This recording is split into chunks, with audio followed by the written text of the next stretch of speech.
Hey everybody, this is Andre here with the Kevin Breeze channel, and this is camera tips and tricks for the LG K31 Rebel. This is a very affordable, relatively new phone you can get through TrackPhone, and today I'm going to be going over some tips and tricks for the camera that you might not know about. For more information about pricing and availability, definitely check the link in the description because pricing and availability is always changing, and to learn more about the device itself, be sure to watch the full review of this phone on the channel. That being said, let's get started. So the first thing I want to go over is a couple different ways to open the camera on this phone.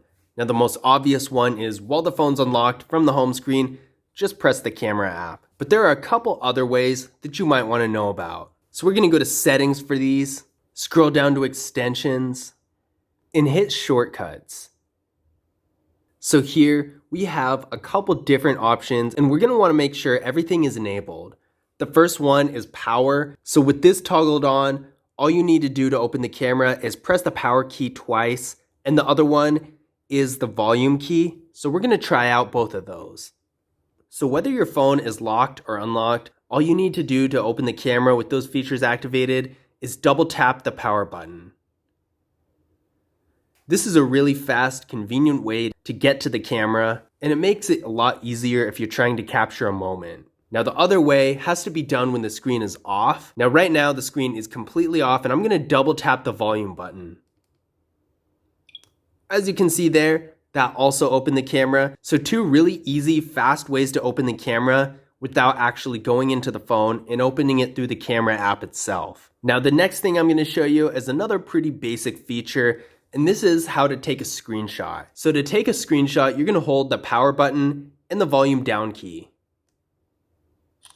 It's pretty easy, but at the same time with a lot of phones, you might think to press it instead of hold it. So now you know you do actually have to hold it. If you press it, it's not going to do anything, but if you hold it down for a couple seconds, the screenshot's going to be taken.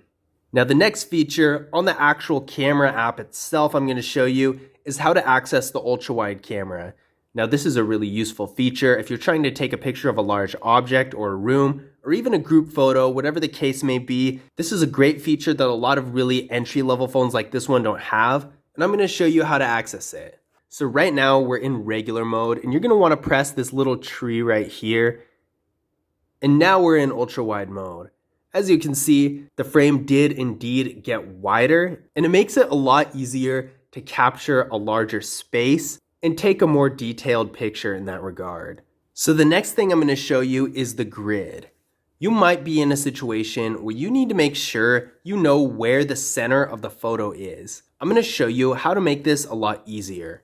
So we're going to go to settings right here and activate the grid.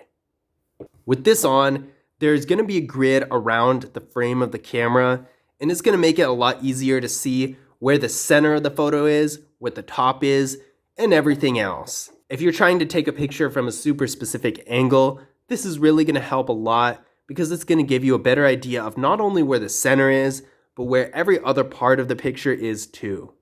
Now the next thing I'm going to show you is how to use portrait mode.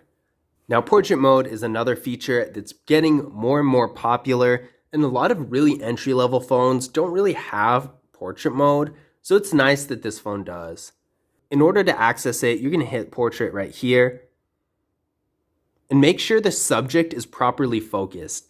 Now this is a big part of portrait mode. You do need to make sure you actually are focused on the subject at hand, otherwise portrait mode isn't really going to work. Once you are, you can go ahead and take the picture. And another thing that I really like about portrait mode, especially on these Android phones, is that you can control the blur of the background. If you don't want it to be that blurred out, you can minimize it, or you can maximize it if you want the most contrast possible.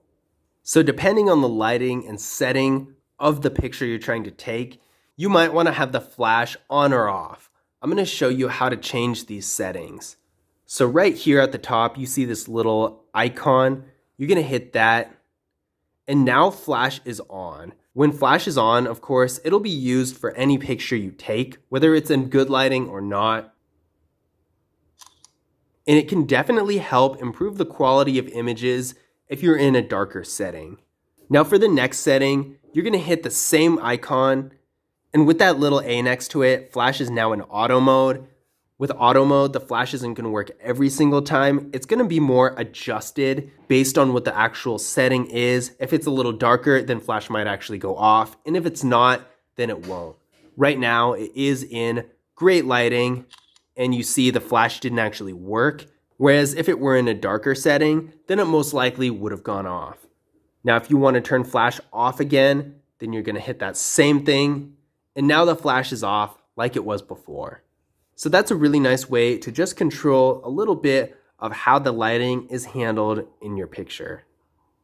Now, sometimes you might be doing something like taking a selfie or using a tripod where you might not actually be able to use your hand to press the shutter button. I'm going to show you how to use the timer function on this phone to take a picture. So in the camera app, we're going to go up to this and hit the timer button. And right now, once you activate it, it is defaulted to 3 seconds. You can also hit the button again to make it 5 or even 10 seconds. We're going to be using 3 seconds for this demonstration, but once this is activated, you hit the shutter button and then you have 3 seconds to get into position, and then the picture is going to be taken. This is really nice because it gives you the ability to take a picture of yourself in a more hands-free way. So the last thing I'm going to show you on this phone's camera is how to add a filter to the image. Now, a lot of times when you're taking a picture after the fact, you'll add some cool effects like a filter to make the image look more interesting. Well, in this phone, there are some preset filters that you can add to the photo in the camera app itself, so you don't have to do that after you take the picture. So to access the filters, you're going to press this button right here, and it's going to go to this section. Here, you'll have a couple choices of different filters, and there are even some that are really interesting. For example, the aqua one or the negative one. This is going to give the picture a much different look that's really cool when you're trying to take a picture that really stands out and looks different. But this is camera tips and tricks for the LG K31 Rebel. I hope you guys enjoyed the video and hopefully you learned something new as well. If you want to get any more information on the pricing and availability of the phone, definitely check the link in the description because pricing and availability is always changing. If you want to learn more about the phone in general, definitely check out the full review of the device on the channel. And if you liked the video, definitely be sure to leave a thumbs up and subscribe. But as always, I'll see you guys in the next video.